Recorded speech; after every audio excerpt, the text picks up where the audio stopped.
Hi dear friends, welcome to chalk board stories. അപ്പം നമ്മുടെ ഇന്നത്തെ ടോപ്പിക് എന്ന് പറയുന്നത് ഇന്ത്യൻ ജോഗ്രഫിയാണ്. അതായത് നമ്മൾ ഓൾറെഡി കുറച്ച് ക്ലാസ്സുകൾ നമ്മൾ എന്ത് ചെയ്തിട്ടുണ്ടായിരുന്നു, 2021 മുതൽ 25 വരെയുള്ള ക്വസ്റ്റ്യൻസിൻ്റെ ഫിസിക്സ് പോർഷൻ കംപ്ലീറ്റ് ചെയ്തിട്ടുണ്ട്, ബയോളജി ചെയ്തു, അതേപോലെ ഹിസ്റ്ററിയും ചെയ്തിട്ടുണ്ട്. അപ്പോൾ ഹിസ്റ്ററിയുടെ പാർട്ട് 2 വരെ ആയിട്ടുള്ളൂ, ഇനിയും ഉണ്ട് ക്ലാസ്സുകൾ. നമുക്കപ്പോൾ എന്താണ് ഹിസ്റ്ററിയുടെ ഒരു പോർഷൻ, അതായത് അടുത്ത ഘട്ടം പ്രിലിംസ് എന്ന് പറയുന്നത് ഫെബ്രുവരി 8 കൊണ്ടാണ് ജോഗ്രഫി പോർഷൻ ജസ്റ്റ് തുടങ്ങി വെക്കുന്നത്. അപ്പോൾ നമുക്ക് അത്യാവശ്യം ഒരു റിവിഷൻ പോലെ അടുത്ത ഘട്ടം ഉള്ളവർക്ക് വേണ്ടി ഹെൽപ്പ് ആയിക്കോട്ടെ എന്ന് കരുതിയിട്ടാണ്. നെക്സ്റ്റ് നമുക്ക് കറണ്ട് അഫെയർ ഉണ്ട്, അതേപോലെ തന്നെ കോൺസ്റ്റിറ്റ്യൂഷനൊക്കെ നമുക്ക് ചെയ്യാനുണ്ട്. മാക്സിമം 4th ഫേസിനുള്ളിൽ തന്നെ നമുക്ക് മാക്സിമം ചെയ്ത് തീർക്കാം. അത് കഴിഞ്ഞിട്ട് ബാക്കി നമുക്ക് പെൻഡിങ് ആയിട്ടുള്ള പോർഷൻസ് ഒക്കെ നമുക്ക് പതുക്കെ ചെയ്ത് നമുക്ക് മെയിൻസിന് വേണ്ടി നമുക്ക് എല്ലാ ക്വസ്റ്റ്യൻസും പഠിച്ചൊന്ന് സെറ്റായി എടുക്കാം. ഓക്കെ, അപ്പൊ നമുക്ക് ക്വസ്റ്റ്യനിലേക്ക് പോകാം. എന്താണ് പറഞ്ഞിരിക്കുന്നത് നോക്കിക്കേ. ചുവടെ ചേർത്തിട്ടുള്ളവയിൽ ഇന്ത്യയേക്കാൾ വലിപ്പമുള്ള രാജ്യങ്ങൾ ഏവയെന്നാ ചോദിച്ചിരിക്കുന്നത്. ഏതൊക്കെയാണ് തന്നിരിക്കുന്നത്? Brazil, France, Egypt, Iran. ഇവിടെ ആൻസർ ഏതാണ്? ഓപ്ഷൻ എ ബ്രസീലാണ് ആൻസർ ആയിട്ട് വരുന്നത്. അപ്പൊ അതെങ്ങനെയാണ് നമുക്കറിയാം? ഇന്ത്യയേക്കാൾ വലിപ്പത്തിൽ എത്രാമത്തെ സ്ഥാനമാണ് ഇന്ത്യക്കുള്ളത്? രാജ്യങ്ങളിൽ വലിപ്പത്തിൽ 7ാം സ്ഥാനമാണ് ഇന്ത്യക്കുള്ളിൽ. അതിനു മുമ്പുള്ളത് ഏതൊക്കെയാണ്? നമ്മൾ എങ്ങനെയാണ് പഠിക്കുന്നത്? RC, ക്യൂബ എന്ന് പഠിക്കും. ഓക്കെ, എന്താണ് ആദ്യത്തേത്? റഷ്യയാണ്, റഷ്യ. പിന്നെ ഏതാണ്? കാനഡ. പിന്നെ വരുന്നത് ചൈന. പിന്നെ ഏതാണ്? USA. പിന്നെയുള്ളത് ബ്രസീൽ. പിന്നെ ഏതാണ്? ഓസ്ട്രേലിയ. ഇത്രയുമാണ് എന്താ വലിപ്പത്തിൽ ഇന്ത്യക്ക് മുമ്പുള്ള ബാക്കിയുള്ള രാജ്യങ്ങൾ എന്ന് പറയുന്നത്. ഓക്കെ, 6 അപ്പൊ വലിപ്പത്തിൽ 7ാം സ്ഥാനമാണ് എന്ത് ഇന്ത്യക്കുള്ളത്. അപ്പൊ നമ്മളോട് ചോദിച്ചിരിക്കുന്നത് ഇന്ത്യയേക്കാൾ വലിപ്പമുള്ളതാണ്. അപ്പൊ ഇത് തന്നിരിക്കുന്നതിൽ ഏത് വേണമെങ്കിലും വരാം. റഷ്യ വരാം, ചൈന വരാം, കാനഡ വരാം, അതേപോലെ USA വരാം, ബ്രസീൽ വരാം, ഓസ്ട്രേലിയ വരാം. ഇന്ത്യയുടെ അക്ഷാംശ വ്യാപ്തി എത്രയാണ് ഇന്ത്യയുടെ അക്ഷാംശ വ്യാപ്തി എന്ന് പറയുന്നത്? 8°4 നോർത്ത്, 37°4 എന്താണ് 37°6 നോർത്തുമാണ് എന്താ അക്ഷാംശ വ്യാപ്തി എന്ന് പറയുന്നത്. എങ്കിൽ ഇന്ത്യയുടെ രേഖാംശ വ്യാപ്തി എത്രയാണ്? അത് 68°7' ഈസ്റ്റും അതേപോലെ 97°25' ഈസ്റ്റാണ് എന്താ രേഖാംശ വ്യാപ്തി എന്ന് പറയുന്നത്. ഇന്ത്യയിലെ ഏറ്റവും വലിയ പീഠഭൂമി ഏതാണ്? ഇന്ത്യയിലെ ഏറ്റവും വലിയ പീഠഭൂമി എന്ന് പറയുന്നത് ഡെക്കാൻ പീഠഭൂമിയാണ്. കണ്ടോ, ഇതാണ് നമ്മുടെ പിക്ചർ എന്ന് പറയുന്നത്. ഉണ്ടോ, ഇതാണ് ഈ ഡെക്കാൻ പീഠഭൂമി. ഡെക്കാൻ പീഠഭൂമിയുടെ ആ ഒരു ഫിഗർ നമുക്ക് പഠിക്കാനുണ്ട്. ത്രികോണാകൃതിയിലാണ് ഡെക്കാൻ പീഠഭൂമി കാണുന്നത്. അതിന്റെ എന്താണ് നമുക്കറിയാം. ഇങ്ങനെ നമുക്ക് നോർത്ത് സൗത്ത് ഒക്കെ നമുക്ക് പഠിക്കാനില്ലേ? നോർത്ത് സൗത്ത് ഉണ്ട്, വെസ്റ്റ് ഉണ്ട്, ഇവിടെ ഈസ്റ്റ് ഉണ്ട്. ഓക്കെ, അപ്പൊ നമുക്കറിയാം ഈ തന്നിരിക്കുന്നതിന്റെ എന്താണ് പടിഞ്ഞാറ് വശം എന്താണ്? ഡെക്കാൻ പീഠഭൂമിയുടെ പടിഞ്ഞാറ് വശം എന്ന് പറയുന്നത് എന്താണ്? പശ്ചിമഘട്ടവും. കിഴക്ക് വശം എന്താണ്? പൂർവ്വഘട്ടവുമാണ്. അതേപോലെ അതിന്റെ വടക്ക് വശം എന്താണ്? വിന്ധ്യ സത്പുര പർവ്വത നിരകളാണ്. ഈ ഫിഗർ നിങ്ങളുടെ മനസ്സിലുണ്ടാവണം. കാര്യം ഈ അങ്ങോട്ടേക്ക് ഒത്തിരി ഇതിന് നമുക്ക് എന്താണ് ഈ ഫിഗർ നമുക്ക് ആവശ്യമായിട്ട് വരുന്നുണ്ട്. കണ്ടോ, എവിടെയാണ് വിന്ധ്യ സത്പുര പർവ്വതമെന്നും ഓരോന്നിന്റെയൊക്കെ പൊസിഷൻ എവിടെയാണെന്നൊക്കെ നമുക്ക് ജസ്റ്റ് ഒന്ന് ഐഡിയ ഉണ്ടാവണേ. ഹിൽ സ്റ്റേഷനുകളുടെ രാജകുമാരി എന്നറിയപ്പെടുന്ന സുഖവാസ കേന്ദ്രമാണ് ഇത് കൊടൈക്കനാൽ. ബംഗാൾ ഉൾക്കടൽ നദീവ്യൂഹത്തിൽ ഉൾപ്പെടാത്തതാണ് ചോദിച്ചിരിക്കുന്നത്. അതായത് ബംഗാളിൽ പതിക്കാത്ത നദി ഏതെന്നുള്ളത് ഏതൊക്കെയാണ്? നർമ്മദ, അല്ലെ? നമുക്കറിയാം നർമ്മദയും താപ്തിയും, അതായത് ഇവിടെ നർമ്മദയും താപ്തിയും മാത്രം എങ്ങോട്ടാണ്? പടിഞ്ഞാറോട്ട് ഒഴുകുന്ന നദികൾ വരുന്നതാണ് എന്ത്? നർമ്മദയും താപ്തിയും എന്ന് പറയുന്നത്. ഇന്ത്യയിൽ ഏറ്റവും ഉയരത്തിൽ സ്ഥിതി ചെയ്യുന്ന എയർപോർട്ടായ ലേ ഏത് നദിക്കരയിലാണ്? ലേ എന്ന് പറയുന്നത് എവിടെയാണ്? സിന്ധു നദിക്കരയിലാണ്. ഓക്കെ, സിന്ധു, അതായത് സിന്ധു നദി ചുറ്റി ഒഴുകുന്ന പട്ടണമാണ് എന്ത്? ലേ എന്ന് പറയുന്നത്. അപ്പൊ ലേ എയർപോർട്ട് എവിടെയായിരിക്കും? ഏത് നദിക്കരയിലായിരിക്കും? സിന്ധു നദിക്കരയിലായിരിക്കും. അപ്പൊ നമുക്ക് പഠിക്കാം സിന്ധുവിന്റെ പോഷക നദികൾ ഏതൊക്കെയാണ് നമുക്ക് പഠിക്കാനുള്ളത്? ചലം, ഓക്കെ, അതേപോലെ ചിനാബ്, പിന്നെ ഏതൊക്കെയാണ്? രവി, പിന്നെ ഏതാണ്? സത്ലജ്, അല്ലെ? പിന്നെ ഏതാണ്? ബിയാസ്. ഇത്രയും 5 എന്തായാലും ഇമ്പോർട്ടന്റ് ആയിട്ട് പഠിക്കേണ്ടതാണ്. അതേപോലെ തന്നെ ഓക്കെ, അപ്പൊ എന്താണ്? ലേ പട്ടണത്തെ ചുറ്റി ഒഴുകുന്നത് ഏതാണ്? സിന്ധുവാണ്. ലേ എയർപോർട്ട് ഏത് നദിക്കരയിലാണ്? സിന്ധു നദിക്കരയിലാണ്. കാൽ ബൈശാഖി എന്ന് പറഞ്ഞാൽ എന്താണ്? വേനൽക്കാലത്ത് പശ്ചിമ ബംഗാളിൽ വീശുന്ന ഒരു കാറ്റാണ് എന്ത്? കാൽ ബൈശാഖി എന്ന് പറയുന്നത്. അസമിലെ കാശിരംഗ ദേശീയോദ്യാനം ഏത് മൃഗത്തിന് പ്രസിദ്ധമാണ്? കാശിരംഗ എന്ന് പറയുന്നത് ഒറ്റക്കൊമ്പൻ കണ്ടാമൃഗത്തിന് പ്രസിദ്ധമാണ് കാശിരംഗ നാഷണൽ പാർക്ക് എന്ന് പറയുന്നത്. എങ്കിൽ ചോദിക്കാം, ഇന്ത്യയിലെ ആദ്യത്തെ നാഷണൽ പാർക്ക് ഏതാണ്? അത് ജിം കോർബറ്റ് നാഷണൽ പാർക്കാണ്. ജിം കോർബറ്റ് ഉത്തരാഖണ്ഡ് ആണ്. ഇനി ഈ ഏഷ്യൻ സിംഹങ്ങളെ സംരക്ഷിക്കുന്ന ഒരു നാഷണൽ പാർക്ക് ഉണ്ട്, അതേതാണ്? ഗിർ അല്ലെ. ഗിർ എവിടെയാണ്? ഗുജറാത്ത്. സിംഹം എങ്ങനെയാണ് ഗിർ എന്ന് പറഞ്ഞാണ് അല്ലെ അലറുന്നത്, അതെവിടെയാണ്? ഗുജറാത്ത്. ഏഷ്യൻ സിംഹങ്ങളെ പരിചരിക്കുന്നതാണ് ഗിർ, ഗുജറാത്ത്. അതേപോലെ ചോദിക്കാറുണ്ട് ഷാങ്ഹായ് മാനുകളുടെ സംരക്ഷണം എവിടെയാണ്? കേബിൾ ലംചാവോ, നമുക്കറിയാം ഒഴുകുന്ന ദേശീയോദ്യാനം എന്നൊക്കെ നമ്മൾ പഠിക്കുന്നുണ്ട്. അതേപോലെ കാശ്മീരി മാനുണ്ട്, കാശ്മീരി മാനുകൾ എവിടെയാണ്? കാശ്മീരി മാൻ എന്ന് പറയുന്നത് ദച്ചിങ്ങാം നാഷണൽ പാർക്കിലാണ്. ഓക്കെ അല്ലേ? ഇന്ത്യയിൽ ഏറ്റവും ഉയരത്തിലുള്ള ദേശീയോദ്യാനമാണ് ഇത്, കാഞ്ചൻജംഗ ദേശീയോദ്യാനം. എവിടെയാണ്? സിക്കിമിലാണ്. ഉത്തരാർദ്ധഗോളത്തിൽ ഏഷ്യൻ ഭൂഖണ്ഡത്തിന്റെ ഏത് ഭാഗത്തായാണ് ഇന്ത്യയുടെ സ്ഥാനം? അതായത് നമുക്ക് അറിയാം എന്താണ് ഈ തന്നിരിക്കുന്ന ഇക്വേറ്റർ ഉണ്ടോ, ഇതാണ് നമ്മുടെ ഭൂമധ്യരേഖ എന്ന് പറയുന്നത്. ഈ ഭൂമധ്യരേഖ അടിസ്ഥാനപ്പെടുത്തി ഇത് എന്ത് ചെയ്യുന്നുണ്ട്? ഇത് ഉത്തരാർദ്ധഗോളം എന്നും ഇത് ദക്ഷിണാർദ്ധഗോളം എന്നും രണ്ടായി തിരിക്കുന്നുണ്ട്. നമ്മളോട് ചോദിച്ചിരിക്കുന്നത് ഉത്തരാർദ്ധഗോളത്തിൽ ഏഷ്യൻ ഭൂഖണ്ഡത്തിന്റെ ഏത് ഭാഗത്തുനിന്നാണ് ചോദിച്ചിരിക്കുന്നത്. അപ്പൊ ഇതാണ് ഉത്തരാർദ്ധഗോളം. അപ്പൊ ഉത്തരാർദ്ധഗോളം എന്ന് പറയുമ്പോൾ ഇത് നമുക്കറിയാം ഇവിടെ ഇങ്ങനെ, ഏഷ്യൻ ഭൂഖണ്ഡം എന്ന് പറയുമ്പോൾ ഇവിടെ ഏതാണ്? ഇത് നോർത്ത് ആണ്, ഇത് സൗത്ത് ആണ്. അപ്പൊ എവിടെയാണ്? ഉത്തരാർദ്ധഗോളത്തിൽ ഏഷ്യൻ ഭൂഖണ്ഡത്തിന്റെ ശരിക്കും എവിടെയാണ്? അപ്പോൾ അത് തെക്ക് വശത്താണ്. ഏഷ്യയുടെ തെക്ക് വശത്താണ് എന്ത് സ്ഥിതി ചെയ്യുന്നത്? നമ്മുടെ ഇന്ത്യ സ്ഥിതി ചെയ്യുന്നത്. ഓക്കെ, അല്ലാണ്ട് ഉത്തരാർദ്ധഗോളം അല്ലേ എന്ന് വിചാരിച്ച് വടക്കാണെന്ന് വിചാരിക്കരുത്. ചോദിച്ചിരിക്കുന്നത് ഉത്തരാർദ്ധഗോളത്തിൽ ഏഷ്യൻ ഭൂഖണ്ഡത്തിന്റെ ഏത് ഭാഗത്തുനിന്നാണ് ചോദിച്ചിരിക്കുന്നത്. ഓക്കെ, നെക്സ്റ്റ് ക്വസ്റ്റ്യൻ നോക്കാം. ഇന്ത്യൻ ഉപഭൂഖണ്ഡത്തിന്റെ വടക്കേറ്റവും തെക്കേറ്റവും തമ്മിലുള്ള എത്ര ഡിഗ്രി വ്യത്യാസമാണ്? അതായത് ആ തന്നിരിക്കും നമ്മൾ പഠിക്കുന്നില്ലേ ആ ഒരു രേഖാംശ വ്യാപ്തി എന്ന് പറയുന്നത് എത്രയാണ്? 8 ഡിഗ്രി 4 മിനിറ്റ് ഉണ്ടോ. വടക്കേറ്റവും തെക്കേറ്റവും ആണ് ചോദിച്ചിരിക്കുന്നത്. അപ്പൊ അക്ഷാംശ വ്യാപ്തിയാണ് ചോദിച്ചിരിക്കുന്നത്. അപ്പൊ അത് ഏതാണ്? 8 ഡിഗ്രി 4 നോർത്തും അതേപോലെ തന്നെ 37 ഡിഗ്രി 6 നോർത്ത്. ഇതാണ് അക്ഷാംശ വ്യാപ്തി എന്ന് പറയുന്നത്. രേഖാംശ വ്യാപ്തി എത്രയായിരുന്നു? 68 ഈസ്റ്റും അതേപോലെ 97 25 ഈസ്റ്റും ആണ് പറഞ്ഞിരിക്കുന്നത്. ഇത് തമ്മിലുള്ള വ്യത്യാസമാണ് ചോദിച്ചിരിക്കുന്നത്. അപ്പൊ ഇത് കുറച്ച് നോക്കിയാൽ മതി. ഏകദേശം എത്രയാണ്? 30 ഡിഗ്രിയുടെ വ്യത്യാസമാണ് വരുന്നത്. ഡെക്കാൻ പീഠഭൂമിയുടെ ആകൃതി ഏതാണ്? ഞാൻ നേരത്തെ പറഞ്ഞില്ലേ ഡെക്കാൻ പീഠഭൂമിയുടെ ആകൃതി എന്തായിരുന്നു? ഇതേ കണ്ടോ, ത്രികോണാകൃതി. കണ്ടോ, ഈ ത്രികോണാകൃതിയാണ് എന്താ ഡെക്കാൻ പീഠഭൂമിക്ക്. അപ്പൊ ഏതാണ്? ഓപ്ഷൻ ഡി ത്രികോണമാണ്. ഇന്ത്യയിലെ ഏറ്റവും പഴക്കമേറിയ ഭൂവിഭാഗമാണ് ഇത്, ഉപദ്വീപീയ പീഠഭൂമി. ഏറ്റവും പഴക്കം ചെന്നത് ഉപദ്വീപീയ പീഠഭൂമിയാണ്. ഈ ഉപദ്വീപീയ പീഠഭൂമി, ഉത്തര മഹാസമുദ്രം, അതേപോലെ തന്നെ ഉത്തര പർവ്വത മേഖല, ഇതൊക്കെ ഇപ്പോഴത്തെ 9th പുതിയ ടെക്സ്റ്റ് ബുക്കിൽ ഡീറ്റെയിൽ ആയിട്ട് നിങ്ങൾക്ക് പഠിക്കാനുണ്ട്. അതിന്റെ ക്ലാസ്സുകൾ നമ്മൾ 3ഉം അതിന്റെ മോക്ക് ടെസ്റ്റും ചെയ്തു വെച്ചിട്ടുണ്ട്.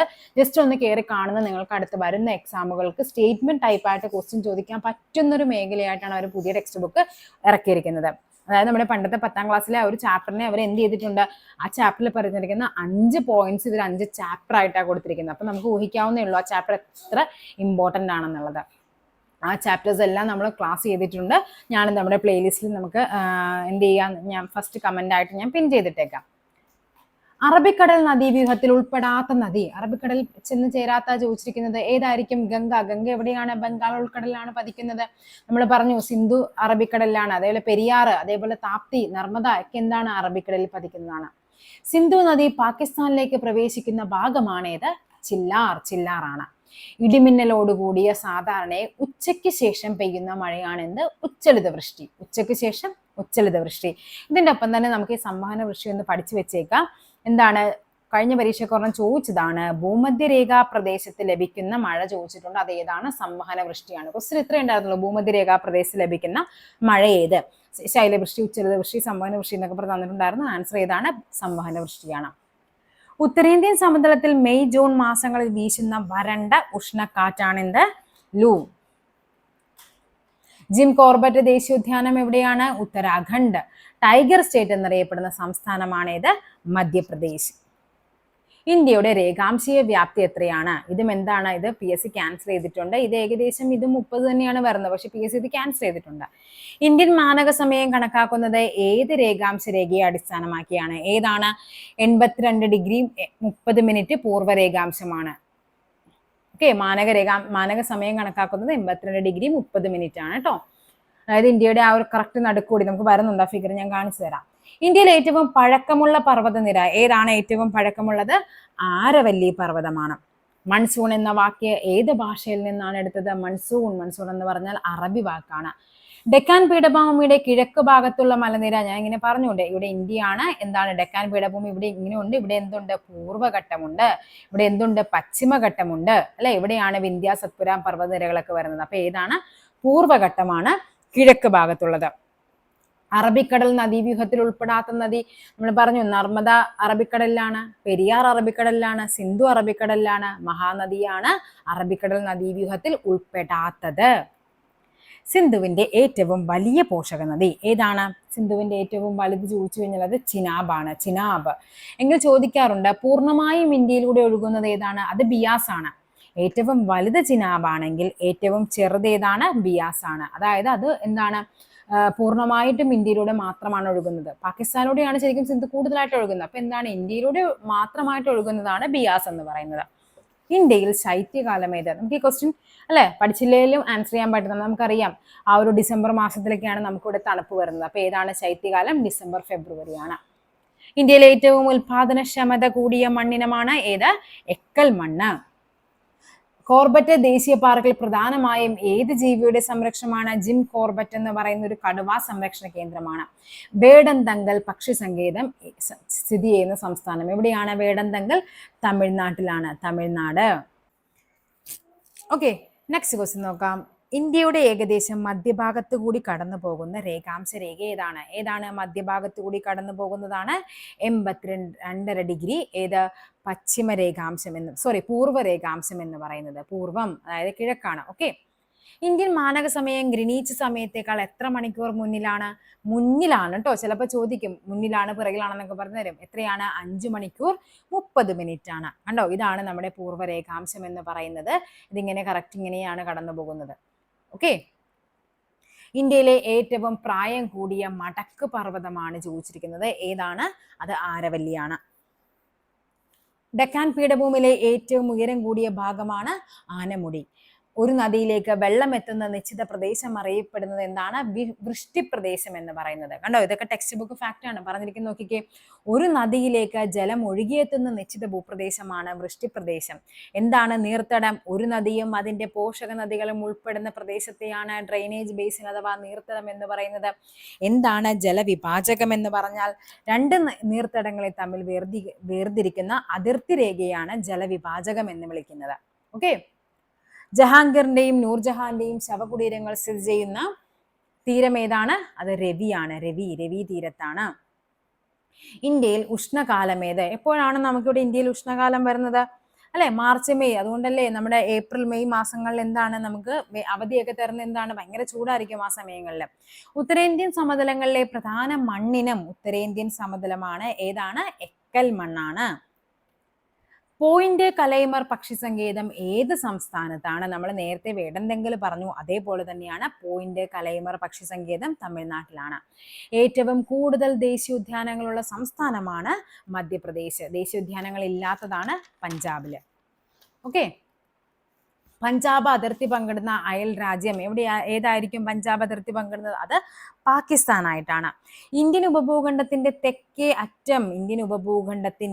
അറ്റം എന്ന് പറയുന്ന ഏതാണ്? കന്യാകുമാരിയാണ്. ഓക്കെ, അത് നമുക്ക് പഠിക്കാനുണ്ട്. ജസ്റ്റ് കണ്ടോ, ഇതാണ് നമ്മുടെ ഇന്ത്യ എന്ന് പറയുന്നത്. ഇന്ത്യ ഉപഭൂഖണ്ഡത്തിന്റെ ഏതാണ്?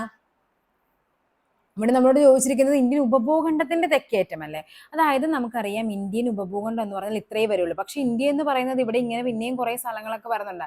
അപ്പൊ ഇന്ത്യയുടെ അറ്റം ചോദിച്ചു കഴിഞ്ഞാൽ അത് ഏതാണ്? ഇന്ദിരാ പോയിന്റ് ആണ്. ഇന്ത്യയുടെ എന്താണ് മുകൾ ഭാഗം ചോദിച്ചു കഴിഞ്ഞാൽ എന്താണ്? വടക്കേറ്റം ചോദിച്ചു കഴിഞ്ഞാൽ അത് ഇന്ദിരാ കോളാണ്. അത് നിങ്ങൾ എങ്ങനെ ഓർത്ത് വെക്കാം? അത് എപ്പോഴും തെറ്റിപ്പോകരുത്. കാര്യം ഇന്ദിരാ പോയിന്റ് എന്ന് പറയുന്നത് ഇന്ത്യയുടെ തെക്കേറ്റമാണ്. ഓക്കെ, നമ്മളോട് ചോദിച്ചിരിക്കുന്നത് ഇന്ത്യൻ ഉപഭൂഖണ്ഡമാണ്. ഉപഭൂഖണ്ഡം എന്ന് പറയുമ്പോൾ എന്താണ്? ഈ പറയുന്ന ഇത്രയും പോർഷനേ വരുള്ളൂ. 3 ഭാഗവും നദികളായി കിടക്കുന്ന സ്ഥലമാണ് ഉപഭൂഖണ്ഡം എന്ന് പറയുന്നത്. അപ്പൊ ഇത്രയും പോർഷനേ വരുള്ളൂ. അതിന്റെ തെക്കേറ്റം ഏതാണ്? കന്യാകുമാരിയാണ്. ഇന്ദിരാ കോളാണ് എന്ത്? ഇന്ത്യയുടെ വടക്കേറ്റം. അതായത് കോള് വരുന്ന എപ്പോഴും എവിടെ നിന്നാണ്? മഴക്കോളൊക്കെ വരുന്നത് എന്താ? ആകാശത്ത് നിന്നല്ലേ. അപ്പൊ മുകളിൽ നിന്നാണ് കോള് വരുന്നത്. ഓക്കെ, ഇന്ത്യയെ വടക്കേ ഇന്ത്യ, തെക്കേ ഇന്ത്യ എന്നിങ്ങനെ വേർതിരിക്കുന്ന മലനിരയാണ് ഏതായിരിക്കാം? വിന്ധ്യ പർവ്വതം. ഉണ്ടോ? ഇതേ കിടക്കുന്നു. ഈ പറയുന്ന ഈ വിന്ധ്യ, ഈ തന്നിരിക്കുന്ന ഈ ഒരു ഇതിനെയാണ് നമ്മൾ എന്ത് പറയുന്നത്? ഇത് കഴിഞ്ഞിട്ട് ഇതിന്റെ ഇപ്പുറമാണ് എന്ത്? തെക്കേ ഇന്ത്യ പറയുന്നത്. ഇതിന്റെ അങ്ങോട്ടേക്കാണ് എന്ത്? വടക്കേ ഇന്ത്യ എന്ന് പറയുന്നത്. അപ്പൊ വിന്ധ്യ സത്പുര ഇതിന്റെ ഇടക്കൂടിയാണ് എന്ത്? നർമ്മദയും താപ്തിയും ഒഴുകുന്നതെന്നും കൂടി പഠിച്ചു വെച്ചേക്കുക. ഏറ്റവും വലിയ നദീതടമുള്ള ഇന്ത്യൻ നദിയാണ് ചോദിച്ചിരിക്കുന്നത്, ഏതാണ്? ഗംഗയാണ്. Soil and land use survey of India സ്ഥാപിതമായ വർഷം ഏതാണ്? 1958 1958. അന്റാർട്ടിക്കയിൽ ഇന്ത്യൻ പോസ്റ്റ് ഓഫീസ് ഏത് പോസ്റ്റൽ ഡിവിഷന്റെ കീഴിലാണ്? ഏതാണെന്ന്? ഗോവയിലാണ്. ഗോവ പനാജി, അതായത് ഗോവയുടെ കീഴിലാണ് എന്ത് പോസ്റ്റൽ ഡിവിഷൻ വരുന്നത്? അന്റാർട്ടിക്കയില. ഏത് ഭാഷയിലാണ് ബംഗാൾ ഗസറ്റ്? ഇത് അതിന്റെ ഇടക്ക് വന്ന ക്വസ്റ്റൻ ആയതുകൊണ്ട് കയറി വന്നതാണ്. ഏതാണ് ബംഗാൾ ഗസറ്റ്? ഇംഗ്ലീഷ് ആണ്, നമ്മുടെ ഹിസ്റ്ററി പോർഷൻ ആണത്. ഇന്ത്യയിലെ ഏത് ദേശീയോദ്യാനമാണ് ആദ്യകാലത്ത് ഹെയ്ലി ദേശീയോദ്യാനം എന്ന പേരിൽ അറിയപ്പെടുന്നത്? ഹെയ്ലി എന്ന് പറയുന്നത് ഏതാണ്? ഇന്ത്യയുടെ ആദ്യത്തെ നാഷണൽ പാർക്കായ ഉത്തരാഖണ്ഡിൽ സ്ഥിതി ചെയ്യുന്ന ജിം കോർബറ്റ് നാഷണൽ പാർക്കാണ്. ശ്രീശൈലം പദ്ധതി എവിടെയാണ്? ശ്രീശൈലം കൃഷ്ണ നദിയിലാണ്. ഇവയിൽ ഖാരിഫിള അല്ലാത്തതാണ് ചോദിച്ചിരിക്കുന്നത്. അപ്പൊ നമുക്ക് പഠിക്കാം. ഖാരിഫിളകൾ ജസ്റ്റ് ഒന്ന് ഓർത്തിരിക്കുക. എവിടെ മുതൽ എവിടം വരെയാണ്? ജൂൺ മുതൽ സെപ്റ്റംബർ വരെയാണ് ഖാരിഫിന്റെ കാർഷിക സമയം. അത് എപ്പോഴും ചോദിക്കുന്നതാണ്. June to September, October to March. ഏപ്രിലും ജൂണും എന്താണ്? സെയ്താണ്. എന്താണ് ഖാരിഫിളകൾ? ഏതൊക്കെ വരും? നെല്ല്, പരുത്തി, ചണം, ബജ്ര, തുവര, അതൊക്കെയാണ് ഖാരിഫ്. ഗോതമ്പ്, പയറുവർഗം, കടുക് വർഗ്ഗങ്ങൾ, ബാർലിയൊക്കെയാണ് എന്ത്? റാബി ആയിട്ട് വരുന്നത്. നമ്മളോട് ചോദിച്ചിരിക്കുന്നത് എന്താണ്? ഖാരിഫിള അല്ലാത്തതാണ് ചോദിച്ചിരിക്കുന്നത്. അപ്പൊ അതേതാണ്? ബാർലിയാണ്. മസൂലിപട്ടണം ഇപ്പോൾ ഏത് സംസ്ഥാനത്താണ്? ആന്ധ്രാപ്രദേശിലാണ് മസൂലിപട്ടണം ഉള്ളത്. ഇന്ത്യയിൽ ഏറ്റവും വലിയ ധാതു അധിഷ്ഠിത വ്യവസായമാണ് ഇരുമ്പുരുക്ക് വ്യവസായം. ഇന്ത്യയിലെ ആദ്യത്തെ ദേശീയ ജലപാതയാണ് അലഹബാദ് ഹാൽഡിയ നാഷണൽ വാട്ടർവേ 1 എന്ന് പറയുന്നത്. ഇന്ത്യൻ മഹാസമുദ്രത്തിന്റെ ആകെ വിസ്തൃതിയാണ് 73.4 ലക്ഷം ചതുരശ്ര കിലോമീറ്റർ. കാർഷിക കാലങ്ങളെ അടിസ്ഥാനമാക്കിയുള്ള വിളകൾ താഴെ തന്നിരിക്കുന്നു. മുകളിൽ തന്നിരിക്കുന്നവയിൽ ശരിയായ ജോഡികളാണ് ചോദിച്ചിരിക്കുന്നത്. ഏതൊക്കെയാണ് ശരിയായ ജോഡികൾ വരുന്നത്? നമുക്കറിയാം, ഖാരിഫ് നെല്ല്, അതേപോലെ റാബി എന്താണ്? റാബിയും എന്താണ്? പരുത്തി എന്താണ്? ഖാരിഫിളയാണ്. അപ്പൊ ഇത് തെറ്റാണ്, 2 തെറ്റാണ്. ഇനി സെയ്ദ് പഴവർഗ്ഗങ്ങളാണ്. അപ്പൊ ആൻസർ വരുന്നത് ഓപ്ഷൻ സി 1ഉം 3ഉമാണ്.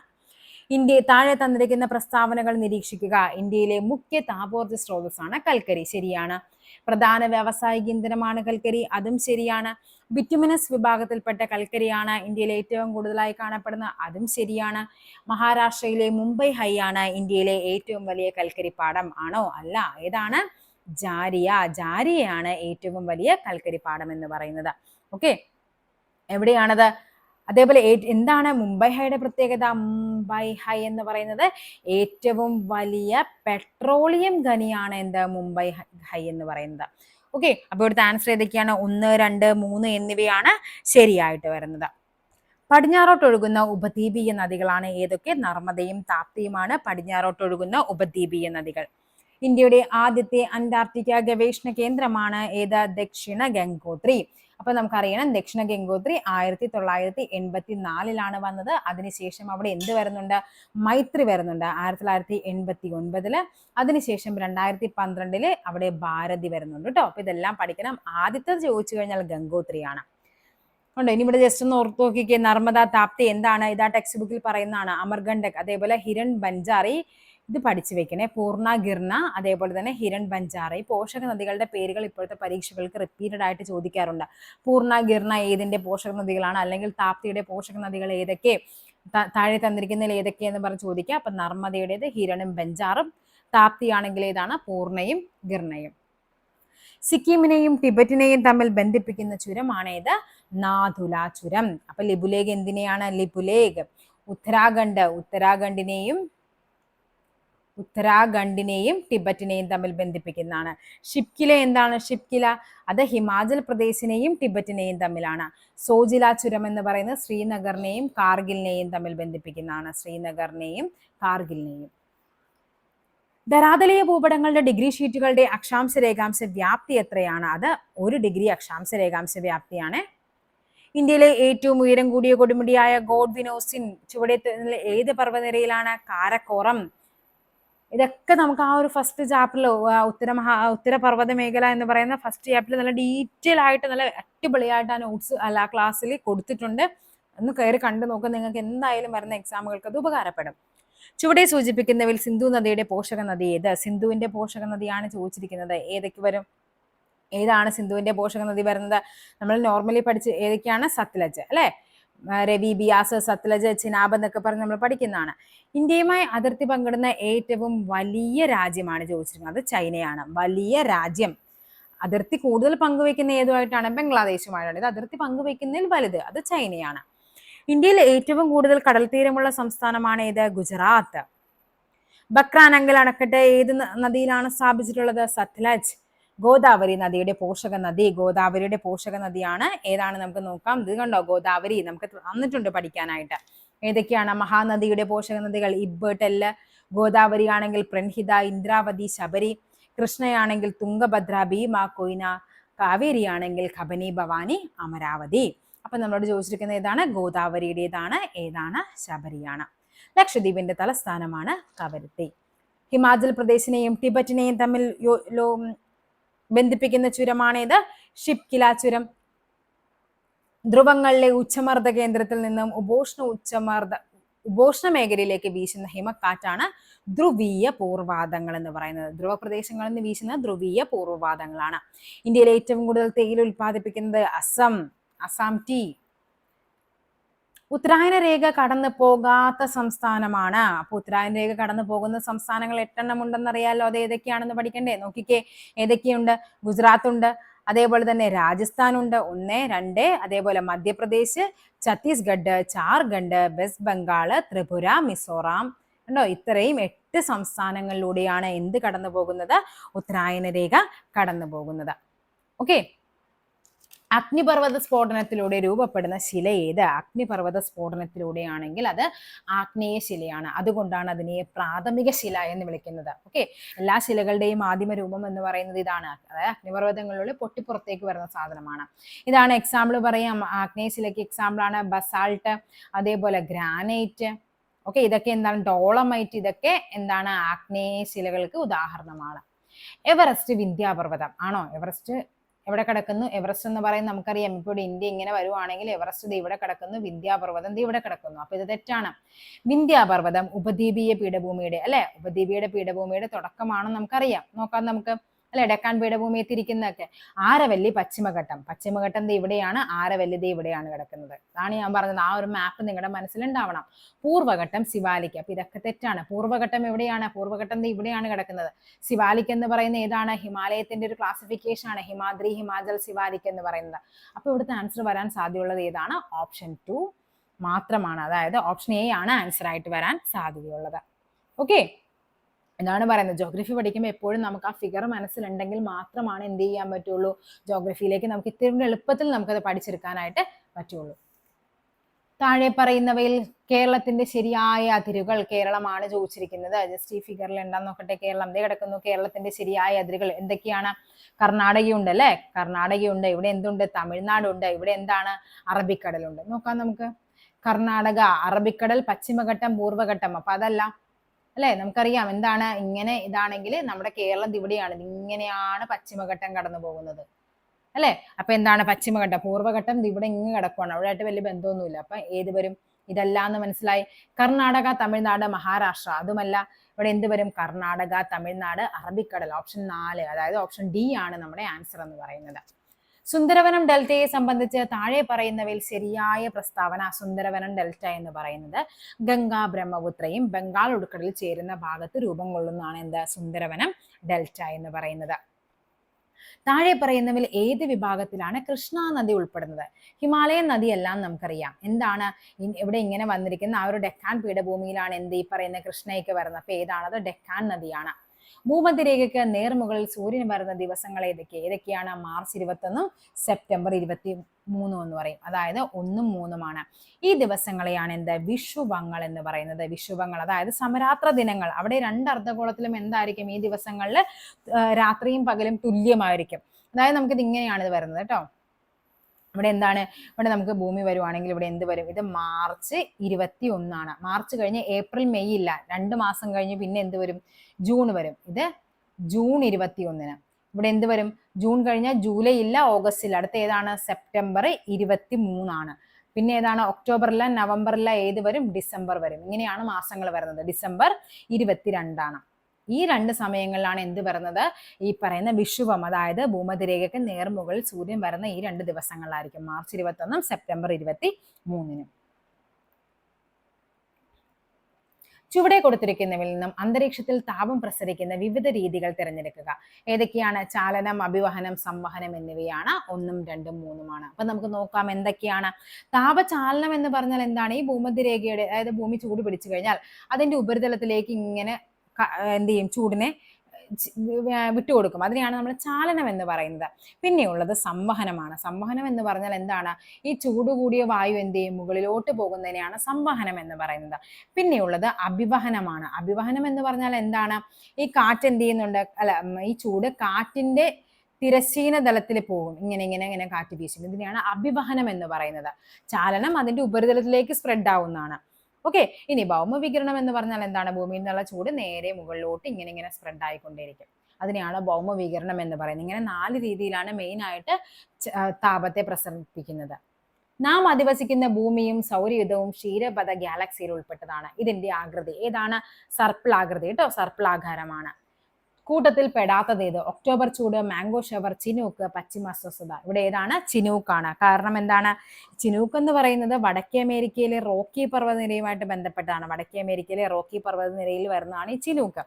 ഈ ഒക്ടോബർ ചൂടെന്ന് പറയുന്നത് ഈ പറയുന്ന ഒക്ടോബർ നവംബർ മാസങ്ങളിൽ ഉയർന്ന ഊഷ്മാവും ആർദ്രതയുമായിട്ട് പകൽ സമയങ്ങളിൽ ഭയങ്കര ചൂടായിരിക്കും ഇന്ത്യയിൽ. അതാണ് ഒക്ടോബർ ചൂടെന്ന് പറയുന്നത്. മാംഗോ ഷവർ എന്ന് പറയുന്നത് എന്താണ്? ഈ കേരളം കർണാടക സമയങ്ങളിൽ ഉണ്ടാകുന്ന ഇതാണ്. പശ്ചിമ അസ്വസ്ഥത എന്ന് പറയുന്നത് എന്താണ്? ഇതേപോലെ തന്നെ പഞ്ചാബിലൊക്കെ മഴ പെയ്യിക്കാൻ റീസൺ ഒക്കെ ഈ പശ്ചിമ അസ്വസ്ഥതയാണ്. അതായത് ഇവ 3ഉം ഇന്ത്യയുമായിട്ട് ബന്ധപ്പെട്ടതാണ്. അപ്പൊ കൂട്ടത്തിൽപ്പെടാത്ത ഏതാണ്? ചിനൂക്കാണ്. ഉപഗ്രഹങ്ങളുടെ സവിശേഷതകളുമായി ബന്ധപ്പെട്ട ശരിയായ പ്രസ്താവനകൾ. സഞ്ചാരപഥം ഭൂമിയിൽ നിന്ന് 36,000 കിലോമീറ്റർ ഉയരത്തിലാണ്. ഇത് 10ാം ക്ലാസ്സിലെ ടെക്സ്റ്റ് ബുക്കിൽ പഠിക്കാനുള്ള ഒരു 2 ബോക്സ് ആയിട്ട് നല്ല വൃത്തിക്ക് അവർ തന്നിട്ടുണ്ട്. അത് ആ ഒരു ബോക്സിൽ നിന്നാണ് ഈ ക്വസ്റ്റ്യൻ വന്നിരിക്കുന്നത്. ഭൂമിയുടെ ഭ്രമണ വേഗത്തിന് തുല്യമായ വേഗത്തിൽ സഞ്ചരിക്കുന്നു. അതും ശരിയാണ്. പ്രദേശത്തിന്റെ ആവർത്തിച്ചുള്ള വിവരം സാധ്യമാക്കുന്നത് സൗരസ്ഥിര ഉപഗ്രഹങ്ങളാണ് വാർത്താവിനിമയത്തിന് പ്രയോജനപ്പെടുത്തുന്നത്. അപ്പോൾ ഇവിടുത്തെ ആൻസർ എന്ന് പറയുന്നത് ഏതാണ്? 1, 2, 4 എന്നിവയാണ്. 1, 2, 4 എന്ന് പറയുമ്പോൾ ഏതൊരു ഓപ്ഷൻ സി ആണ് ആൻസർ ആയിട്ട് വരേണ്ടത്. നെക്സ്റ്റ് നോക്കാം. സാംസ്കാരിക ഭൂപടങ്ങൾക്ക് ഉദാഹരണം ഏത്? സൈനിക ഭൂപടം, കാലാവസ്ഥാ ഭൂപടം, ഭൂവിനിയോഗ ഭൂപടം, രാഷ്ട്രീയ ഭൂപടം. ഇവിടെ കാലാവസ്ഥാ ഭൂപടം എന്ന് പറയുന്നത് എന്താണ്? അതൊരു ഭൗതിക ഭൂപടമാണ്. ഭൗതിക ഭൂപടമാണ്. ഓക്കെ. അതായത് കാലാവസ്ഥ, മണ്ണ്, ഇതൊക്കെ എന്താണ്? ഭൗതിക ഭൂപടങ്ങളാണ്. ബാക്കിയെല്ലാം സാംസ്കാരിക ഭൂപടങ്ങളാണ്. അപ്പൊ ആൻസർ ചെയ്ത് വരും 1, 2, 4 എന്നിവ. ഓപ്ഷൻ ഡി ആണ് ആൻസർ ആയിട്ട് വരേണ്ടത്. സമുദ്രനിരപ്പിൽ നിന്ന് ഒരേ ഉയരമുള്ള സ്ഥലങ്ങളെ തമ്മിൽ യോജിപ്പിച്ച് വരക്കുന്ന സാങ്കല്പിക രേഖകളെയാണ് കോണ്ടൂർ ലൈൻസ് എന്ന് പറയുന്നത്. അപ്പൊ എന്താണ് ഫോം ലൈൻസ് എന്ന് പറഞ്ഞാൽ? ഇതെല്ലാം ഉയരം രേഖപ്പെടുത്തുന്നത് തന്നെയാണ് കേട്ടോ. ഫോം ലൈൻസും ബെഞ്ച് മാർക്ക്, സ്പോട്ട് ഹൈറ്റും ഒക്കെ ഉയരമാണ്. പക്ഷേ ഈ ഫോം ലൈൻ എന്ന് പറയുന്നത് നമുക്കറിയാം ചില സ്ഥലങ്ങളിലേന്നും നമുക്ക് എന്താ ഡയറക്റ്റ് നമുക്ക് ഉയരം കണ്ടുപിടിക്കാനായിട്ട് പറ്റില്ല. അതായത് അങ്ങനെയുള്ള ദുർഘടമായ പ്രദേശങ്ങളുടെ ഉയരം കണ്ടുപിടിക്കാൻ പറ്റാത്ത സാഹചര്യങ്ങളിൽ എന്ത് ചെയ്യുന്നുണ്ട്? ഈ ഫോം അല്ലെ, ചെറിയ ചെറിയ പോയിന്റുകളായിട്ട് ഇതിനെ നമ്മുടെ ഭൂപടത്തിലും വരച്ചു കാണിക്കും. അതിനെയാണ് ഫോം ലൈൻ എന്ന് പറയുന്നത്. എന്താണ് സ്പോട്ട് ഹൈറ്റ് എന്ന് പറഞ്ഞാൽ? അതായത് ഏതെങ്കിലും ഒരു പ്രത്യേക സ്ഥാനത്തിന്റെ ഉയരം എന്ത് ചെയ്യുന്നുണ്ട്?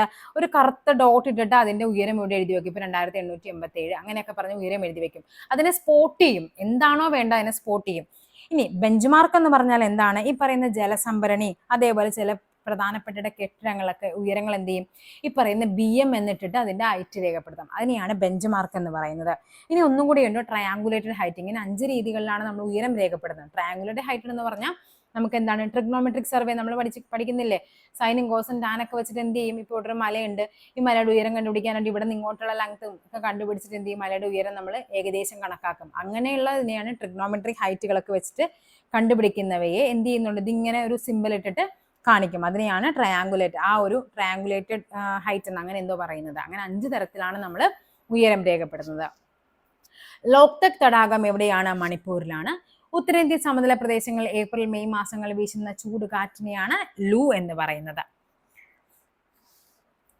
ഏറ്റവും വലിയ കൽക്കരിപ്പാടമാണ് ഏത്? ജാരിയ.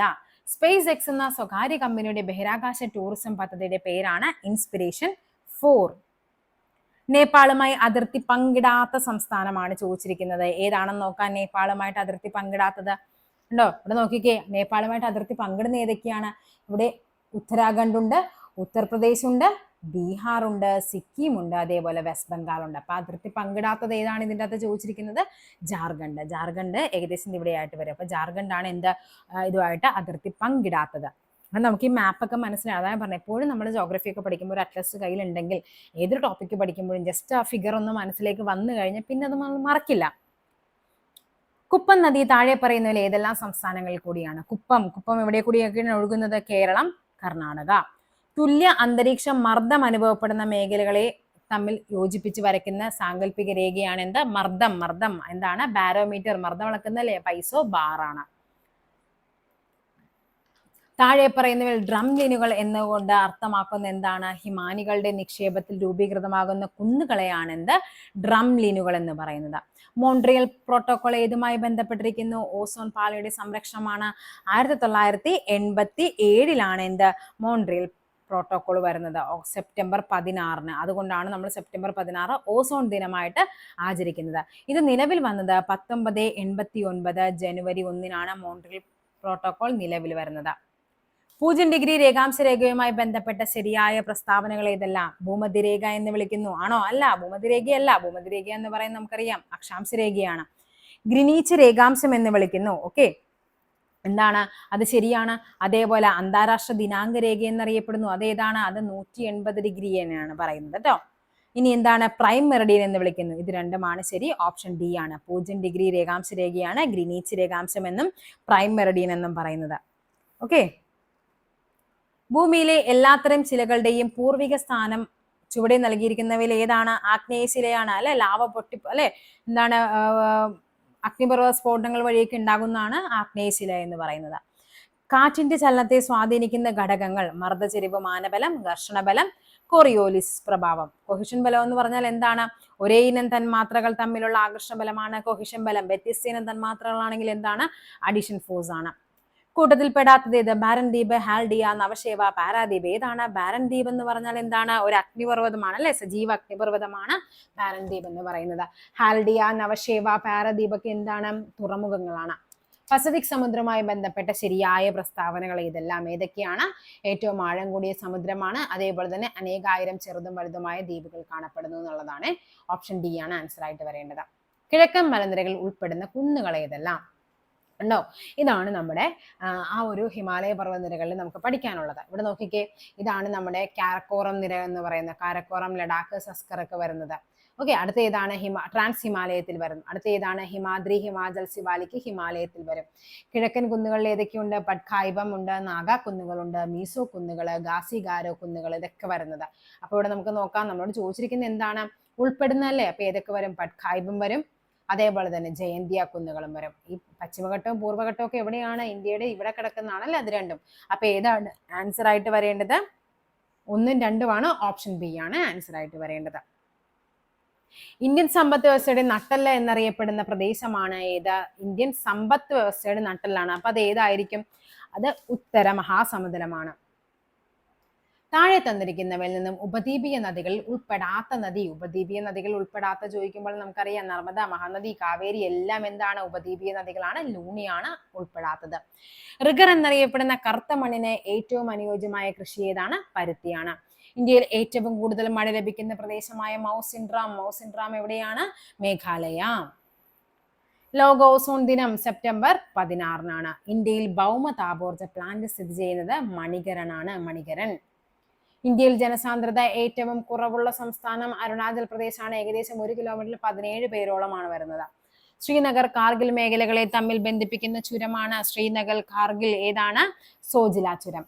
ജൂൺ മുതൽ നവംബർ വരെ കൃഷി ചെയ്യുന്നത് ഏതാണ്? ഖാരിഫാണ്. ബ്രഹ്മപുത്ര നദിയിൽ സാദിയ മുതൽ ദുബ്രി വരെ, സാദിയ ടു ദുബ്രി ഏതാണ്? നാഷണൽ വാട്ടർവേ 2 ആണ്. വിന്ധ്യാപർവ്വതം മുതൽ ഇന്ത്യൻ ഉപദ്വീപിന്റെ തെക്കേ അറ്റം വരെ വ്യാപിച്ചു കിടക്കുന്ന വിസ്തൃതമായ ഭൂവിഭാഗമാണ് ഡെക്കാൻ പീഠഭൂമി. താഴെ തന്നിരിക്കുന്നവയിൽ നിന്നും ശരിയായ പാരമ്പര്യ ഇതര ഊർജ്ജ സ്രോതസ് ഏതൊക്കെയാണ്? സൗരോർജ്ജം, ജൈവവാതകം, കാറ്റിൽ നിന്നുള്ള ഊർജ്ജം, ഇവയെല്ലാം എന്താണ്? പാരമ്പര്യ ഇതര ഊർജ്ജ സ്രോതസ്സുകളാണ്. ഇന്ത്യയുമായി കര അതിർത്തി പങ്കുവയ്ക്കുന്ന അയൽ രാജ്യങ്ങൾ ഏതൊക്കെയാണെന്നാണ് ചോദിച്ചിരിക്കുന്നത്. ചൈനയുണ്ട്, നേപ്പാളുണ്ട്, പാകിസ്ഥാനുണ്ട്, ഭൂട്ടാനുണ്ട്. അപ്പൊ ഇവയെല്ലാം വരും. നോക്കാം നമുക്ക്. കണ്ടോ, ഇതാണ് ഇന്ത്യയുമായിട്ടുള്ള കര അതിർത്തി എന്ന് പറയുന്നത്. നോക്കിക്കേ, ഇവിടെ ഇന്ത്യ പാകിസ്ഥാനിന്റെ അതിർത്തിയാണ് തന്നിരിക്കുന്നത്. അതേപോലെ എന്താണ്, ഒത്തിരി ഭാഗം ഇന്ത്യ അഫ്ഗാനിസ്ഥാൻ വരുന്നുണ്ട്, ഇന്ത്യ പാകിസ്ഥാൻ അത് റാഡ്ക്ലിഫ് ലൈൻ വരുന്നുണ്ട്, ഡ്യൂറൻ ലൈൻ വരുന്നുണ്ട്, ഇന്ത്യ ചൈന എന്താണ് മക്മോഹൻ ലൈൻ. കണ്ടോ, നമ്മൾ നേരത്തെ പറഞ്ഞില്ലേ ചൈനയാണ് ഈ കാണുന്ന ഇത്രയും വലുത്. അപ്പൊ എന്താണ്, ഏറ്റവും വലിയ രാജ്യം ചൈനയാണ്. പിന്നെ എന്തുണ്ട്, നേപ്പാളായിട്ടുണ്ട്, അതേപോലെ ഭൂട്ടാൻ ഉണ്ട്, ബംഗ്ലാദേശ് ഉണ്ട്, മ്യാൻമർ ഉണ്ട്. ഉണ്ടോ, ഇതാണ് നമ്മുടെ ആ ഒരു അതിർത്തി പങ്കിടുന്നതെന്ന് പറഞ്ഞാൽ. ഏറ്റവും കൂടുതൽ അതിർത്തി പങ്കിടുന്നത് ചോദിച്ചു കഴിഞ്ഞാൽ അത് ഏതാണ്, ഇന്ത്യ ബംഗ്ലാദേശ് ആണ്. ഏകദേശം 4096.7 കിലോമീറ്ററോളം അതിർത്തി ബംഗ്ലാദേശുമായിട്ട് ഇന്ത്യക്കുണ്ട്. ലോകത്തിലെ ഏറ്റവും ഉയരം കൂടിയ കൊടുമുടിയാണ് മൗണ്ട് എവറസ്റ്റ്. മണികരൺ താപോർജം സ്ഥിതി ചെയ്യുന്ന സംസ്ഥാനം ഏത്? എവിടെയാണ് മണികരൺ താപോർജം? അത് ഹിമാചൽ പ്രദേശിലാണ്. നെക്സ്റ്റ് ക്വസ്റ്റ്യൻ എന്താ പറഞ്ഞിരിക്കുന്നത്, സിന്ധു ഗംഗ ബ്രഹ്മപുത്ര നദികളുടെ എക്കൽ നിക്ഷേപങ്ങൾ മൂലം രൂപപ്പെട്ട ഭൂവിഭാഗമാണ് ഇത് ഉത്തര മഹാസമതലം എന്ന് പറയുന്നത്. ഇന്ത്യയിലെ ഏറ്റവും പഴക്കം ചെന്നതും വലിപ്പമുള്ളതുമായ സ്റ്റീൽ പ്ലാന്റ് ആണ് ഇത് Tata iron and steel company എന്ന് പറയുന്നത്. Tata iron and steel. ഇന്ത്യയിലൂടെ കടന്നു പോകുന്ന പ്രധാന അക്ഷാംശ രേഖയാണ് 23.5 ഡിഗ്രി നോർത്ത് ഉത്തരായന രേഖ. ഇന്ത്യയിലെ ഏറ്റവും ദൈർഘ്യമേറിയ ദേശീയപാതയാണ് NH44. മുംബൈയും ബാംഗ്ലൂരിനെയും തമ്മിൽ ബന്ധിപ്പിച്ചുകൊണ്ട് പശ്ചിമ തീരത്ത് കൂടി കടന്നു പോകുന്ന പ്രധാന റെയിൽവേ ശൃംഖലയാണിത് കൊങ്കൺ റെയിൽവേ. ഹിമാലയ പർവ്വതത്തിന്റെ ഏറ്റവും തെക്ക് ഭാഗം ഏത് പേരിൽ അറിയപ്പെടുന്നു? അതാണ് എന്ത്, സിവാലിക് എന്ന് പറയുന്നത്. അത് ഇങ്ങനെയാണ്, ഹിമാദ്രി, അതേപോലെ ഹിമാചൽ, സിവാലിക്, ഇങ്ങനെയാണ് വർഗീകരിക്കുന്നത്. ഇവിടെ ഏതാണ്, ഇത് ഹിമാദ്രിയാണ്. ഹിമാദ്രി, ഹിമാചൽ, ഏതാണ് സിവാലിക്. ഇതാണ് ഇന്നർ ഹിമാലയ എന്നറിയപ്പെടുന്നു, ഔട്ടർ ഹിമാലയ, അതേപോലെ ലെസർ ഹിമാലയ എന്നൊക്കെ പറഞ്ഞ് പഠിക്കാനുണ്ട്. നമുക്ക് പഠിക്കണം കേട്ടോ, ആ ചാപ്റ്റർ നല്ല വൃത്തിക്ക് പഠിച്ചിട്ടേ പോകാവുള്ളൂ പരീക്ഷയ്ക്ക്. ഇന്ത്യയിൽ ആദ്യമായി തിരമാലകളിൽ നിന്ന് ഊർജ്ജം ഉൽപ്പാദിപ്പിക്കുന്നതിനുള്ള പ്ലാന്റ് സ്ഥാപിക്കുന്നത് എവിടെയാണ്? തിരമാലകളിൽ നിന്നാണ്. അതെവിടെയാണ്? നമ്മുടെ വിഴിഞ്ഞത്താണ്. ഏറ്റവും നീളം കൂടിയ അന്താരാഷ്ട്ര അതിർത്തി പങ്കുവയ്ക്കുന്ന ഇന്ത്യൻ സംസ്ഥാനമാണ് ചോദിച്ചിരിക്കുന്നത്. ഏതാണ്? പശ്ചിമ ബംഗാളിലാണ്. ഇന്ത്യയുടെ കേന്ദ്രഭാഗമായ നഗരമാണ് നാഗ്പൂർ. ദേ കിടക്കുന്നു, കണ്ടോ, ഇന്ത്യയുടെ ഏകദേശം സെന്റർ പോയിന്റിലാണ് ഈ നാഗ്പൂർ വരുന്നത്. അതുകൊണ്ടാണ് കേന്ദ്രഭാഗമായ സ്ഥലം എന്ന് പറയുന്നത് നാഗ്പൂർ എന്ന് പറയുന്നത്. പശ്ചിമഘട്ടത്തിലെ ബ്രഹ്മഗിരി കുന്നുകളിൽ നിന്ന് ഉത്ഭവിക്കുന്ന നദിയാണ് കാവേരി. താഴെ പറയുന്നതിൽ ശരിയായ പ്രസ്താവനകൾ. പുതിയ എക്കൽ നിക്ഷേപങ്ങളെയാണ് ഖാദർ എന്ന് പറയുന്നത്. ശരിയാണ്, ഖാദറും ബങ്കറും ഉണ്ട് അല്ലെ. പുതിയ ഗദറൊക്കെ ഇട്ട് നടക്കുന്നവരെന്താ, ഗദറൊക്കെ എപ്പോഴും ഇങ്ങനെ പുതിയതുപോലെയല്ലേ ഇരിക്കുന്നത്. അപ്പൊ എന്താണ്, പുതിയ മണ്ണിനെ ഖാദർ എന്നും പഴയ മണ്ണിനെ ബങ്കർ എന്നും പറയും. കറുത്ത മണ്ണിനെ റിഗർ എന്ന് വിളിക്കുന്നു. ശരിയാണ്. കറുത്ത മണ്ണിന് ഈർപ്പം വഹിക്കാനുള്ള കഴിവ് കുറവാണ്, തെറ്റാണത്. എക്കൽ മണ്ണിന് ഫലപുഷ്ടി കുറവാണ്, അതും തെറ്റാണ്. അപ്പൊ നമുക്ക് വേണ്ടത് എന്താണ്, ശരിയായ പ്രസ്താവനകൾ. ഓപ്ഷൻ എ 1ഉം 2ഉമാണ്. ഇന്ത്യയിലെ ആദ്യത്തെ പോസ്റ്റ് ഓഫീസ് സ്ഥാപിതമായത് എവിടെയാണ് ഇന്ത്യയിലെ ആദ്യത്തെ പോസ്റ്റ് ഓഫീസ് സ്ഥാപിതമായത്? മുംബൈയിലാണ്. മുംബൈ. 3 തലസ്ഥാനങ്ങളുള്ള ഇന്ത്യയിലെ ആദ്യത്തെ സംസ്ഥാനമാണ് ഇത് ആന്ധ്രാപ്രദേശ്. ഇന്ത്യയിലെ ഏറ്റവും വലിയ ജലസേചന കനാലാണ് ഇന്ദിരാഗാന്ധി കനാൽ. പരുത്തിത്തുണി വ്യവസായത്തിൽ 2ാം സ്ഥാനത്ത് നിൽക്കുന്ന ഇന്ത്യൻ സംസ്ഥാനം ഗുജറാത്ത്. ഇത് നമുക്ക് എപ്പോഴും നിങ്ങളൊന്ന് ശ്രദ്ധിക്കണം കേട്ടോ, ഇത് എപ്പോഴും മാറ്റം ഉണ്ടാകും. ഈ പരുത്തി, നെല്ല്, അതേപോലെ ഗോതമ്പിൻ്റെയൊക്കെ എപ്പോഴും എന്ത് ചെയ്യുന്നുണ്ട്, അങ്ങോട്ടും ഇങ്ങോട്ടും ഓരോ വർഷവും മാറ്റം ഉണ്ടാകും. അപ്പൊ നിങ്ങൾ പരീക്ഷയ്ക്ക് പോണതിന് മുമ്പ് ലാസ്റ്റത്തെ കണക്ക് ജസ്റ്റ് ഒന്ന് വായിച്ചിട്ടേ പോകാവുള്ളൂ. നമ്മളത് ഏതൊരു ക്ലാസ്സിൽ ഞാനത് ആ ക്ലാസ് എടുത്ത് ആ നോട്ട് എടുത്തിട്ടുണ്ട്, ഞാനത് ടെലഗ്രാം ഗ്രൂപ്പിൽ ഇട്ടേക്കാവേ. വരണ്ട ഉഷ്ണക്കാറ്റായ ലൂ അനുഭവപ്പെടുന്ന ഋതു ഏതാണ്? ലൂ എന്ന് പറയുന്നത് നമുക്കറിയാം ഉഷ്ണകാലത്താണ്. ദേശീയ ജലപാത 1 നാഷണൽ വാട്ടർവേ ഏതൊക്കെ സ്ഥലങ്ങളെ ബന്ധിപ്പിക്കുന്നു? ഏതൊക്കെ സ്ഥലങ്ങളെയാണ് national waterway 1? Haldia to Allahabad.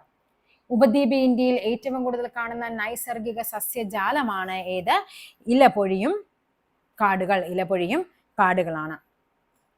തന്നിരിക്കുന്ന പ്രസ്താവനകൾ ഹിമാലയത്തെ സംബന്ധിച്ച് തെറ്റായത്. തേയില കൃഷി ചെയ്യുന്ന മേഖലയാണ്. ശരിയാണ്. കുങ്കുമപ്പൂ ഉണ്ട്, ഉരുളക്കിഴങ്ങ്, ബാർലി, ഓറഞ്ച്, ആപ്പിൾ എന്നിവ ഉണ്ട്. അതേപോലെ തന്നെ പരുത്തി കൃഷി. ഇതാണ് നമുക്കിവിടെ തെറ്റായ പ്രസ്താവന. അപ്പൊ ഏതാണ് ആൻസർ? ഓപ്ഷൻ ഡി ആണ്. ഇന്ത്യയിലെ പീഠഭൂമികളിൽ വലിപ്പം കൂടിയതാണ് ഡെക്കാൻ പീഠഭൂമി. താഴെ തന്നിരിക്കുന്ന സൂചനകൾ വായിച്ച് വിള ഏതെന്ന് കണ്ടെത്താനാണ് പറഞ്ഞിരിക്കുന്നത്. ഇന്ത്യയിൽ ഉൽപാദനത്തിൽ 2ാം സ്ഥാനത്തുള്ള വിള റാബി വിളയാണ്. 10 ഡിഗ്രി സെൽഷ്യസ് മുതൽ 26 ഡിഗ്രി സെൽഷ്യസ് വരെയാണ്. അപ്പൊ ഏതാണ് ഇവിടുത്തെ ആൻസർ? റാബി എന്ന് പറയുമ്പോൾ തന്നെ നമുക്കറിയാം അതിലെ ഗോതമ്പ്. അപ്പൊ ഗോതമ്പാണ് ആൻസർ ആയിട്ട് വരേണ്ടത്. വടക്ക് കിഴക്കൻ മൺസൂൺ കാലത്ത് കൂടുതൽ മഴ ലഭിക്കുന്ന ഇന്ത്യയിലെ ഭൂപ്രകൃതി വിഭാഗം ഏതാണ്? വടക്ക് കിഴക്കൻ മൺസൂൺ കാലമാണ്. അത് കിഴക്കൻ തീരസമതലമാണ്. തഞ്ചാവൂർ ഏത് നദീതീരത്ത് സ്ഥിതി ചെയ്യുന്നു? തഞ്ചാവൂർ കാവേരി നദീതീരത്താണ്. ലിപുലേഖ് ചുരം ഏതൊക്കെയാണ്? ഉത്തരാഖണ്ഡിനെയും ടിബറ്റിനെയും തമ്മിൽ ബന്ധിപ്പിക്കുന്നു. ചുവടെ തന്നിരിക്കുന്നവയിൽ അറബിക്കടലിൽ പതിക്കുന്നവ ഏതൊക്കെയാണ്? നമുക്കറിയാം സിന്ധു അറബിക്കടലിലാണ്, നർമ്മദയും താപ്തിയും അറബിക്കടലിലാണ്, പെരിയാർ അറബിക്കടലിലാണ്. അപ്പൊ അല്ലാത്തത് മഹാനദിയാണ്. ഓക്കെ, അപ്പൊ ആൻസർ ഏതാണ്? 1, 3, 4 എന്നിവയാണ്.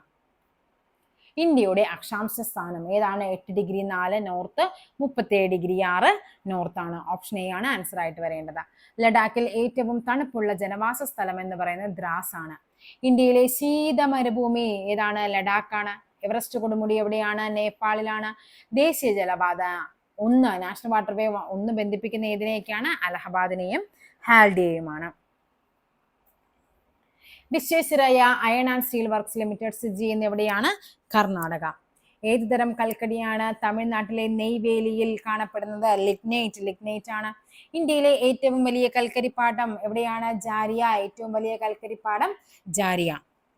ഇന്ത്യയിൽ ആദ്യമായി പെട്രോളിയം ഖനനം നടത്തിയത് എവിടെയാണ്? അത് ദിഗ്ബോയ് ആണ്. ആദ്യമായിട്ട് പെട്രോളിയം ഖനനം നടത്തിയ ദിഗ്ബോയും ഏറ്റവും വലിയ പെട്രോളിയം ഖനി ചോദിച്ചാൽ അത് മുംബൈ ഹൈയുമാണ്. കൊങ്കൺ റെയിൽവേ ബന്ധിപ്പിക്കുന്ന എവിടെയൊക്കെയാണ്? റോഹ മുതൽ മംഗലാപുരം വരെയാണ് കൊങ്കൺ റെയിൽവേ ബന്ധിപ്പിക്കുന്നത്. ഒരു പ്രധാനപ്പെട്ട ഖാരിഫ് വിളയാണ് തന്നിരിക്കുന്നതിൽ ഗോതമ്പ്, നെല്ല്, പുകയില, പച്ചക്കറി. ഏതാണ്? നെല്ലാണ് ഖാരിഫ് വിള എന്ന് പറയുന്നത്, നെല്ല്. ഇന്ത്യയിൽ ദൂരദർശൻ കളർ സംപ്രേഷണം ആരംഭിച്ച വർഷം 1982 ദൂരദർശൻ കളർ സംപ്രേഷണം ആരംഭിച്ചത്. ഓക്കെ, അപ്പൊ 150ഓളം ക്വസ്റ്റ്യൻ ആയിട്ടുണ്ട്. നമുക്ക് ഒരു ക്വിക്ക് റിവിഷൻ പോലെ ചെയ്ത് നോക്കാനേ പറ്റുള്ളൂ. അപ്പൊ അടുത്തത് ബാക്കി ടോപ്പിക്കുമായിട്ട് നമുക്ക് അടുത്ത ക്ലാസ്സിൽ കാണാം. വീഡിയോ ഇഷ്ടപ്പെട്ടാൽ നിങ്ങളുടെ നിർദ്ദേശങ്ങൾ എന്തായാലും അതൊന്ന് കമന്റായിട്ട് കൂടി രേഖപ്പെടുത്തുക. അതേപോലെ വീഡിയോ ഇഷ്ടപ്പെട്ട നിങ്ങളുടെ ഫ്രണ്ട്സിലേക്കും കൂടി ഒന്ന് എത്തിക്കുക. ചാനലും കൂടി ഒന്ന് സബ്സ്ക്രൈബ് ചെയ്ത് സപ്പോർട്ട് ചെയ്യുക. താങ്ക്